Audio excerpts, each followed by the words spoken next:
E eu lhes fiz conhecer o teu nome, e lhe farei conhecer mais, para que o amor com que me tens amado esteja neles, e eu neles esteja. Amém? Que Deus abençoe a sua palavra. Até a nossa leitura aqui é um momento de unidade, um momento de comunhão. Se não participamos, se ninguém abrir a boca, se ninguém ler, a gente vai ficar tudo em silêncio, né? Para funcionar, todo mundo tem que participar, é um corpo, é um conjunto, é uma unidade. E como o pastor falou, nós estamos aqui numa pequena porção do povo de Deus, do corpo de Cristo, em unidade, em comunhão, para ter um tempo juntos para a glória de Deus, para o nosso crescimento. Tive que deixar uma outra parte do corpo, que é a nossa igreja lá em Piuí, a Igreja Batista Nova Esperança. Mas olha que interessante, alguns irmãos ficaram lá, nós viemos para cá e outros irmãos, alguns jovens, foram para Campo Belo para participar de um outro acampamento. E o corpo de Cristo está assim espalhado por todos os lugares, mas unidos em Cristo. E o nosso tema é essa unidade maravilhosa, perfeita, divina, que nós temos em Jesus Cristo. O desejo de Deus, amados, é que nós sejamos unidos, e não somente unidos, é uma unidade perfeita. Deus quer que sejamos perfeitos em unidade. É o desejo de Deus, foi a oração de Jesus. Ele pediu ao Pai por isso, que o seu povo, seus discípulos, seus seguidores sejam perfeitos em unidade. Mas antes de tratar da unidade em si, que é o tema, que é o nosso assunto, nós precisamos considerar o contexto aqui. Por isso nós lemos todo o capítulo, porque é sempre importante entender, amados, a Bíblia ela não é um livro jogado ao léu. As palavras não estão ali por acaso, o autor falou, escreveu. Não, tudo tem uma ligação, tudo tem uma razão, tem o seu lugar. Tem que considerar o que foi escrito antes, o que foi escrito depois, em que capítulo está, em que livro, em que época, e assim por diante. O versículo 23, vamos olhar ali novamente. Aqui Jesus, orando ao Pai, ele diz, eu neles e tu em mim, para que eles sejam perfeitos em unidade, e para que o mundo conheça que tu me enviaste a mim, e que os tens amado a eles, como me tens amado a mim. Em que contexto Jesus proferiu tais palavras? Em que contexto Jesus orou pela unidade do seu povo, pela perfeita unidade dos seus discípulos, como ele e o Pai são um? Onde que isso está? O que aconteceu aqui? Então, o que temos em João 17? O que chamamos de a oração sacerdotal de Jesus. Então, em sua oração como sumo sacerdote, como o nosso sacerdote, o sacerdote do seu povo, ele colocou essas palavras no meio da sua oração. Praticamente a última oração de Jesus, registrada aqui nos detalhes, e ele proferiu isso pouco antes da sua morte. João 17 ocorre logo após a reunião no cenáculo, quando com os seus discípulos, Jesus celebrou a última ceia. Quando eles foram celebrar a Páscoa e Jesus instituiu ali a ceia do Senhor com os seus 12 discípulos, até certo momento, Judas então se levanta, sai para trair Jesus, ficam apenas os 11, Jesus celebra ali a ceia, começa a preparar o coração dos discípulos para a sua partida, para a sua morte, para o tempo em que eles ficariam sozinhos, sem a presença dele, eles não estavam preparados ainda para isso. E Jesus sabia, então ele começa a conversar com eles, começa a preparar o coração deles, preparar a mente deles. Aí Jesus tem aqueles discursos maravilhosos no capítulo 14 sobre a vinda do Espírito Santo. O nosso Consolador, aquele que é igual a Jesus, que viria para consolar, para tomar o lugar dele, para habitar em nós, para nos ensinar, nos fazer lembrar. Tem o capítulo 15, que é maravilhoso, sobre a videira, e Jesus vai dando aqueles discursos, os últimos discursos, preparando seus discípulos para a sua morte, para a sua partida. Nós temos no início do capítulo 14, aquele texto maravilhoso em que ele diz, não se turbe o vosso coração, credes em Deus, credes também em mim. Na casa de meu pai há muitas moradas, se assim não fosse, eu vou-lhe teria dito, vou preparar-vos lugar. E quando eu for e vos preparar lugar, virei outra vez e vos levarei para mim mesmo, para que onde eu estiver, estejais vós também. Olha que coisa maravilhosa, ele já está falando da sua vinda. Ele está falando, eu vou um pouquinho, mas eu volto. Aguardem, fiquem tranquilos, eu vou preparar lugar, depois eu vou levar vocês, estaremos sempre juntos. E ele vai dando esses discursos maravilhosos. E chega o capítulo 16, olhem o verso 33. Porque a oração sacerdotal, a oração do capítulo 17, ela é uma resposta direta ao que Jesus disse no versículo 33 do capítulo 16. E ele diz: tenho-vos dito isso para que em mim tenhais paz. No mundo tereis aflições, mas tende bom ânimo. Eu venci o mundo. A oração que ele começa então no capítulo 17, pouco antes de ser preso, pouco antes de ser levado, de sair dali e ir para o jardim do Getsêmani, onde ele vai orar então, tudo ali no cenáculo, naquele tempo de comunhão, aquele tempo maravilhoso. Jesus está orando por seus discípulos por causa das aflições que eles enfrentariam no mundo e que nós enfrentamos hoje como discípulos de Cristo. Nós estamos no mundo, mas nós não somos do mundo. Nós vamos ter aflições no mundo, nós vamos sofrer, nós vamos ter lutas, ter tribulações, perseguições por causa de Cristo, por amor a Cristo, em razão da nossa fé. Então Jesus fala: mas tenham paz, paz em mim. Eu venci o mundo, eu já venci, confie em mim. Então ele começa a orar, ele levanta os olhos para o céu, começa a falar com o Pai e orar por aqueles 11 discípulos, e em certo momento ele para de orar apenas pelos 11 e começa a orar por quem? Por nós. Versículo 20, que faz essa transição, quando chega ali, ele está orando pelos 11, repetindo, são aqueles 11 homens que dariam continuidade a seu ministério, que de imediato estariam ali pregando, participando do início da igreja, da descida do Espírito Santo, do espalhar do Evangelho para o mundo antigo, a primeira obra missionária e tal. E aí no versículo 20, Jesus fala com o Pai assim: e não rogo somente por estes, mas também por aqueles que pela tua palavra hão de crer em mim. Ou seja, você e eu, cada um de nós, que ao longo do tempo, em todos os lugares do mundo, ao ouvir a palavra, cremos em Jesus. Alguém pregou, alguém anunciou, o evangelho foi proclamado, a fé vem pelo ouvir a palavra de Deus. Nós ouvimos, nós cremos, e Jesus estava ali orando por nós. Olha que privilégio. Que texto maravilhoso, irmãos. Jesus orando como o nosso sacerdote, intercedendo diante do Pai por mim, por você, por nós que hoje somos seus seguidores, seus discípulos. E quando nós entendemos isso, as palavras têm uma força muito maior. Tem um impacto muito maior, porque ele estava pensando em cada um de nós, orando por nós. E dentro dos seus pedidos, orando por nossa unidade, por nossa perfeita unidade. Por isso nós devemos viver em perfeita união uns com os outros. Nós devemos viver unidos com os nossos irmãos. Nós devemos viver uma vida de perfeita unidade, porque o nosso sumo sacerdote orou por isso. E ele orou diversas vezes, irmãos. Eu disse que o texto tem ligação com o versículo 33 e não é por acaso. Na oração sacerdotal, aqui no capítulo 17, Jesus falou a palavra mundo 19 vezes. Depois você pode conferir, você pode ler e reler. O tempo todo ele está falando do mundo, mundo, mundo, mundo.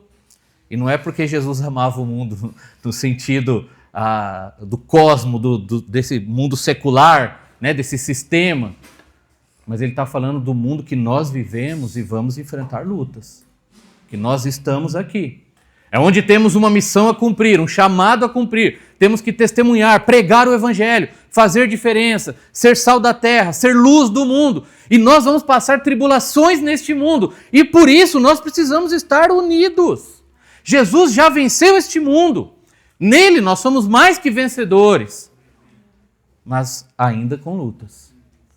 E se nós vivermos brigando, desunidos, um contra o outro, sem unidade, um para um lado, outro para o outro, brigas tolas, desentendimentos sem propósito, colocando outras coisas acima da união que Jesus instituiu, que orou, que ele deseja, nós não vamos conseguir ir bem neste mundo.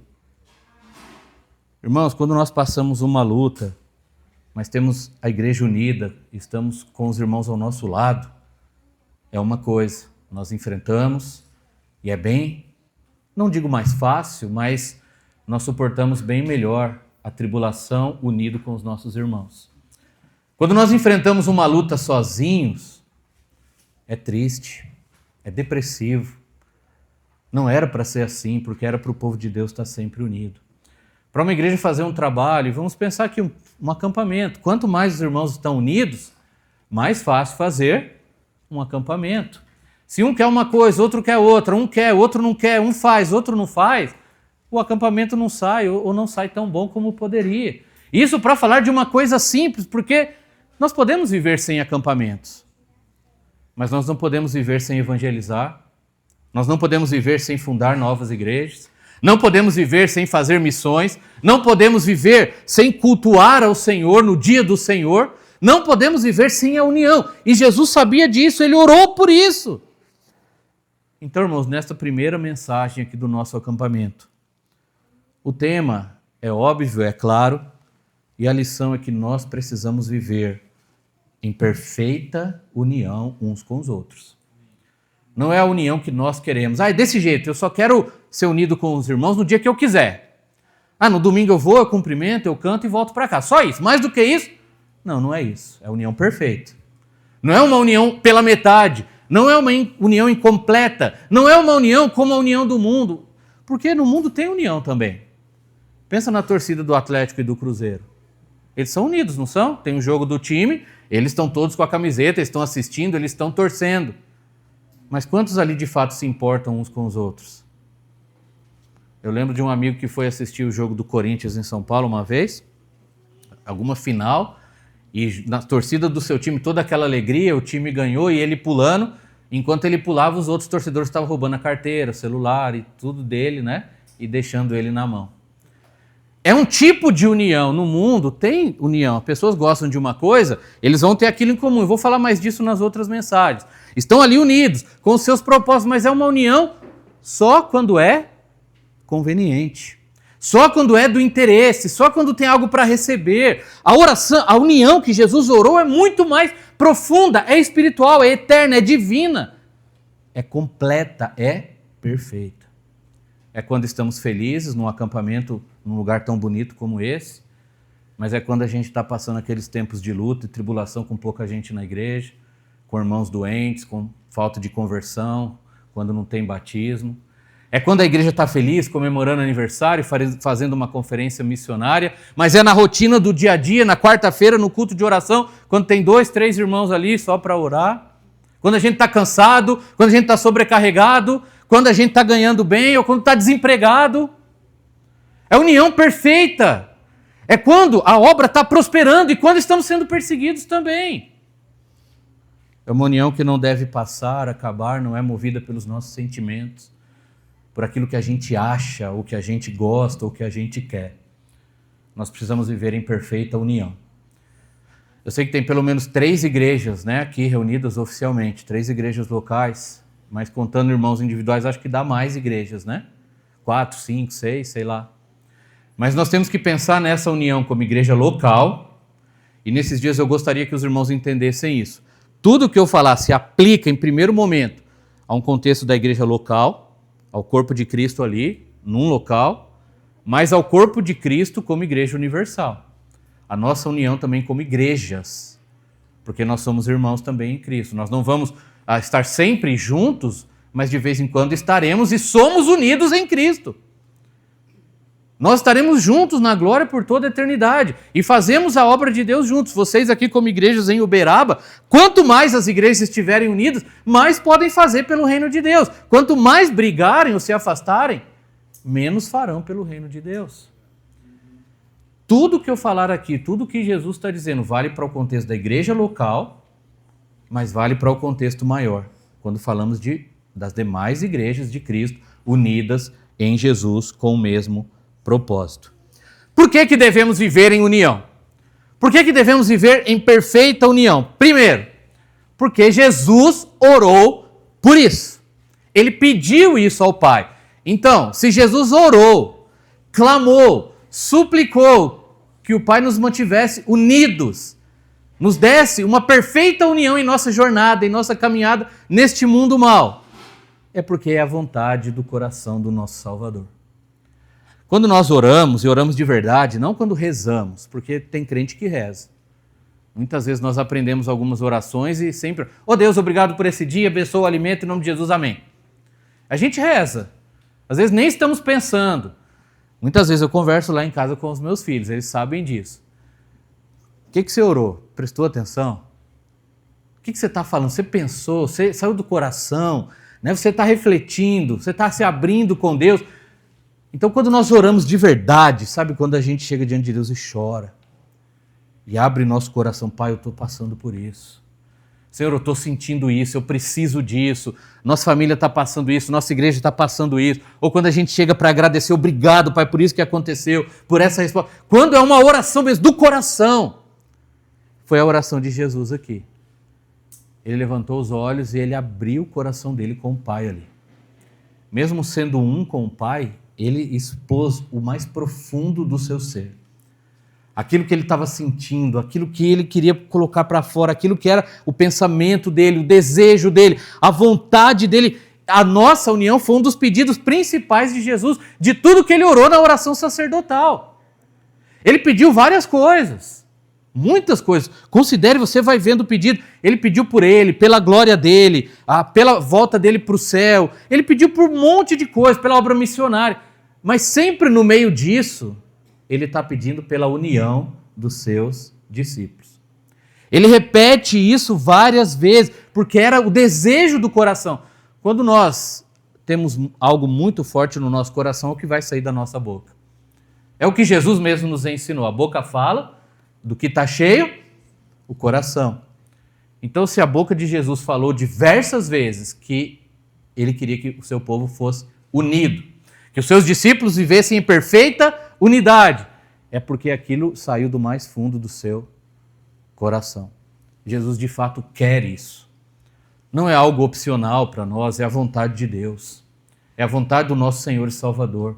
É aquilo que ele pediu ao Pai, que ele orou, que ele suplicou para mim, para você, para cada igreja, para cada salvo, para cada seguidor de Jesus, em todos os lugares do mundo. E agora trazendo para nós aqui em Uberaba, em Minas Gerais, no Brasil. Jesus orou por isso. É a vontade dele. Então, nós vivemos num tempo de muito individualismo. A internet trouxe, na verdade, fez, vamos dizer, expandir isso mais, porque sempre teve pessoas assim, cristãos assim. Não, eu sirvo a Deus em casa. Eu lembro que eu ouço isso desde criança e desde o começo do meu ministério, às vezes indo evangelizar, fazer visitas, estudos bíblicos. Pessoas assim, não, pastor, eu creio em Deus, mas eu sirvo a Deus em casa, eu não preciso de igreja. Só que com a internet parece que isso expandiu, se soltou, pessoas encontraram algo em comum e a internet ajudou, e tem um movimento muito forte de desigrejados. Ou às vezes até dentro das nossas igrejas, irmãos individualistas, que acham que pode servir a Deus sozinho, que não precisa de ninguém. Não precisa de pastor, não precisa de diácono, não precisa de irmão, não precisa de nada. Eu me viro, a vida é minha, eu faço o que eu quiser. Esse é um pensamento antibíblico, anticristão. E é contra a oração de Jesus. Nós não servimos a Deus sozinhos. Se estamos sozinhos, nós servimos, mas não é este o plano de Deus. Ele quer que seu povo esteja unido e perfeitamente unido. Então, se há algum resquício deste pensamento no seu coração, irmão, arrependa-se, peça perdão a Deus, entenda que nós precisamos ser unidos. Unidos de verdade, unidos de forma perfeita, porque Jesus orou por isso. Não tem outro jeito de servir a Deus como igreja de Cristo, como cristão, como seguidor de Jesus, como discípulo dele, sozinho, de forma individual ou de forma egoísta. É contraditório. É fora da vontade de Deus, é contra o plano de Deus, é contra a oração de Jesus. Ele orou, ele pediu, ele repetiu. Então, olha, nós vemos que ele orou diversas vezes. Vamos conferir. Versículo 11, olhem comigo. Ele começa ali. Depois de falar da glória, da vida eterna e de outras coisas ali e tal, no versículo 11 ele diz: "E eu já não estou mais no mundo, mas eles estão no mundo, e eu vou para ti. Pai Santo, Guarda em teu nome aqueles que me deste, para que sejam o quê? Um, assim como nós. Então, nós somos um, Pai. Eu quero que os meus discípulos sejam também. Eu peço que o Senhor faça com que eles sejam um. Irmãos, nós somos um. Um povo, um corpo, uma família. Irmãos, uma igreja. Cada um membro, cada um uma parte. Mas somos um. Jesus orou por isso, versículo 11. Agora o versículo 21. Para que todos sejam um, de novo. Como tu, ó Pai, o és em mim e eu em ti. Para que também eles sejam um em nós, para que o mundo creia que tu me enviaste. Então agora no versículo 21, Jesus falou duas vezes. Duas vezes ele pediu ao Pai que nós fôssemos um. E qual o modelo? Como ele e o Pai são um. Então é uma unidade perfeita, a unidade da Trindade ela é perfeita. Jesus não cita o Espírito aqui diretamente, está falando dele e do Pai, nós somos um, como ele falou várias vezes nas Escrituras, e ele quer que nós, como crentes, sejamos um como ele e o Pai são um. Quantas vezes Jesus e o Pai brigam? Quantas vezes Jesus e o Pai fazem as coisas separados, de forma egoísta, individual, sem se importar com o outro, sem ligar para a vontade do outro? Nunca, eles sempre estão unidos no mesmo propósito. É um único Deus. E é assim que nós devemos ser. Então ele orou uma vez no versículo 11, duas vezes no versículo 21, já são 3. Versículo 22. E eu dei-lhes a glória que a mim me deste, para que sejam um, como nós somos um. Então, de novo, ele repete. Eu dei a glória para que eles sejam um. Ele não está orando aqui, mas ele está conversando, ele não está pedindo, né? Nesse momento está orando, mas não pedindo, mas ele está falando com o Pai que ele nos deu a glória dele, para que nós sejamos um. Nós temos a glória de Cristo em nós, para sermos um, como ele e o Pai são um. Então, mais uma vez, já são 4 vezes. E agora o versículo 23, que é o nosso versículo-chave. Eu neles e tu em mim, para que eles sejam perfeitos em unidade. Então aqui, ele continua a oração, ele repete o pedido, mas ele expande aqui a forma da unidade. Ele detalha, ele explica, para que nós sejamos perfeitos em unidade. Sabe, irmãos, muitas vezes temos que lembrar os primeiros discípulos, Pedro, Tiago, João, aquela turma ali que estava diretamente com Jesus, por quem ele começou orando e depois orou por nós. Eles não eram muito unidos, não. Os primeiros discípulos demoraram para ser unidos. Eles eram bem diferentes uns dos outros. Eles eram divididos por personalidade, por criação, por posição política, por egoísmo, por avareza, por carnalidade mesmo, por incredulidade, por desatenção. Muitas vezes Jesus estava ensinando, falando uma coisa, eles estavam pensando em outra. Eles eram sempre brigando entre si. Quando lemos os evangelhos, vira e mexe, os discípulos estão discutindo uns com os outros. E normalmente eles estavam discutindo para ver qual deles era o maior. Qual de nós é o maior, Senhor? E eles começavam a brigar e aquela discussão boba, por um motivo besta, desculpe a palavra, se tornava uma briga de verdade. Algo que nunca acontece entre os crentes de hoje. Quem dera fosse assim. Quantas vezes nós brigamos por política e dividimos a igreja? Quantas vezes brigamos por futebol ou gostos pessoais e dividimos a igreja? Quantas vezes brigamos por motivos bestas, motivos tolos, motivos inúteis, como a cor de um carpete, a cor do piso, a cor de uma janela, o tamanho de uma porta, ou o horário de uma programação, e às vezes vira uma divisão, causa intriga, irmãos viram a cara um para o outro, não se conversam mais, não se cumprimentam, e a gente deixa de orar junto, deixa de pregar o evangelho, deixa de cumprimentar, de abraçar, de sorrir, de chorar, de comer junto, de participar de um evento, por coisas que não significam absolutamente nada. Não importam nada no reino de Deus ou na eternidade. Os discípulos eram assim. Eles não prestavam atenção nas palavras de Jesus, por isso eles brigavam. Jesus estava falando para eles, tomem cuidado com o fermento dos fariseus, que é a hipocrisia, aquela falsidade, aquele legalismo. E aí eles começam a olhar um para o outro e falam, Ih, Jesus está cobrando porque a gente não trouxe pão. Ou seja, a cabeça dele estava só no estômago. Muitas vezes nós somos assim, né? Será que está na hora da janta? Será que a janta está pronta? E às vezes a gente está na escola dominical, pensa, tem que fazer almoço, tem que comprar isso no mercado. E a palavra está sendo pregada e a gente não está prestando atenção. E aí na hora do problema, da tentação, da provação, da perseguição, nós começamos a brigar uns com os outros, porque não ouvimos a palavra. Os discípulos, eles queriam ver qual era melhor. Quem de nós é melhor, irmãos? Não somos melhores em nada. Um sabe mais uma coisa, outro sabe mais outra, mas tudo que sabemos é pela graça e misericórdia de Deus. Ninguém é melhor que ninguém, não tem isso no reino de Deus. Não tem superioridade, não tem hierarquia, não tem aquele que está mais próximo do Senhor, que vai sentar no seu trono, ou disputa de ego. Nós não estamos aqui num jogo olímpico tentando ganhar medalha e superar outros. Não, nós estamos numa corrida juntos para carregar o outro junto. É para todos nós chegarmos juntos lá no final. E se um cai, a gente ajuda a levantar. Os discípulos tinham preconceito.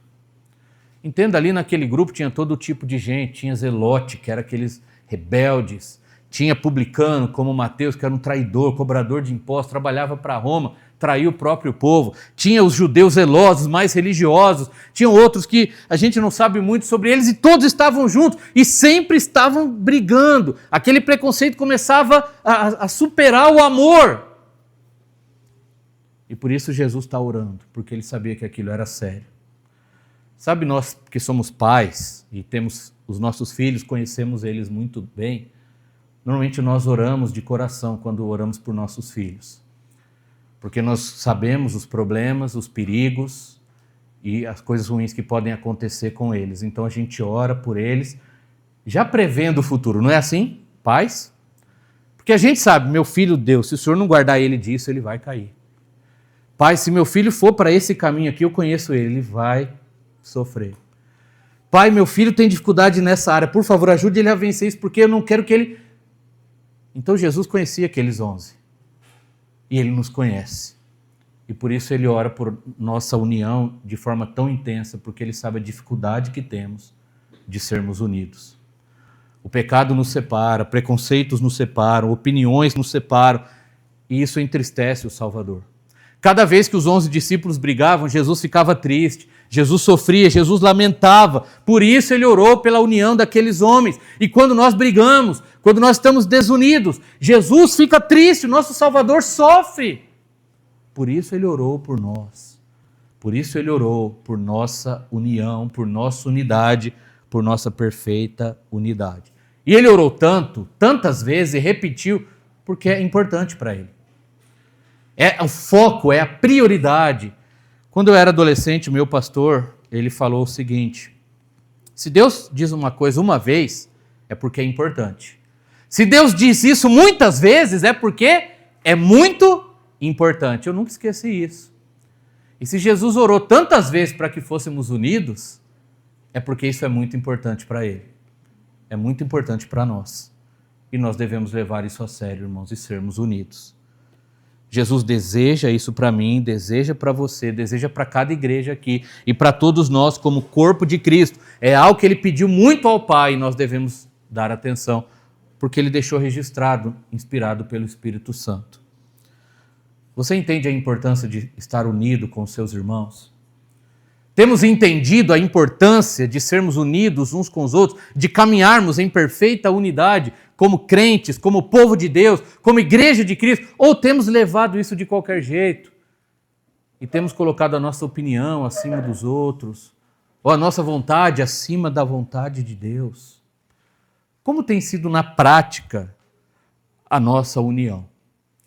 Então eu não sei o dia a dia de vocês, eu não convivo diariamente. Pela graça e misericórdia de Deus, nos últimos anos tenho tido um bom contato aqui com as igrejas de Uberaba. Já tenho vindo algumas vezes, tem sido uma bênção para mim, para minha família. Eu lembro que no começo do nosso ministério lá na Serra da Canastra, nós tínhamos pouco contato com outras igrejas de Minas Gerais. E às vezes eu sentia isso, eu falava, puxa, a gente está aqui em Minas e temos poucas igrejas de Minas próximas a nós, nem conhecíamos muito. Aí fomos conhecendo algumas ali na região, Formiga, Campo Belo, foi expandindo até chegar aqui em Uberaba, e graças a Deus agora temos uma boa comunhão. Mas eu não sei o dia a dia de vocês, vocês sabem. Eu não sei o que vocês passaram para chegar aqui nesse acampamento, mas vocês sabem. E eu não sei como está a comunhão de vocês. Eu conversei só um pouquinho com o pastor Raimundo, né? Aqui que cheguei, e ele compartilhou um pouco do dia a dia, mas vocês têm vivido isso e vocês sabem. O que pode melhorar? O que falta para ter uma comunhão mais profunda, perfeita, como Jesus pediu? Ah, é impossível, pastor, comunhão perfeita não dá. Se Jesus orou é porque é possível. É possível sim, é o que Ele quer e é o que nós devemos buscar. Como temos vivido? Como está a nossa união, a nossa comunhão, o nosso amor? Como Jesus reagiria ou o que Ele sentiria ao nos ver hoje? Ele se alegraria ao ver, olha, essas são respostas à minha oração. As igrejas de Uberaba estão unidas umas com as outras. Esta igreja local aqui de Uberaba, os irmãos são unidos entre eles. Estão tentando, têm os defeitos, mas estão indo bem. Ou ele ia orar e falar, Pai, ali está difícil. Nós sabemos, irmãos, nós sabemos. E se nós estamos aqui agora é porque Deus quer falar conosco sobre este tema e nos lembrar da vontade dEle. Nós vamos trabalhar bastante este tema nos próximos dias, com a graça de Deus, se Ele assim permitir. Vamos falar bastante sobre esta unidade perfeita, mas hoje nós começamos e eu gostaria que vocês soubessem disso e lembrassem disso e levassem a sério. Nós devemos viver em perfeita união com os nossos irmãos. Em perfeita unidade, não é uma unidade relaxada. Não é uma unidade qualquer, não é uma comunhão superficial. É amor verdadeiro, é amor sacrificial, é união completa, é união divina, é união perfeita. A união pela qual Cristo orou. É assim que devemos viver. Foi por isso que Jesus orou e foi para isso que Ele morreu e ressuscitou, para unir um povo com o mesmo propósito. Que nós possamos viver esta união, não só nesses dias, mas durante toda a nossa vida, até Jesus voltar. Amém? Vamos viver em união, irmãos, e começando aqui, vamos aproveitar a nossa comunhão. A união vai muito além de comunhão, tá? A unidade vai muito além disso, porque comunhão é até fácil, não é? Comida boa, lugar bonito, feriado.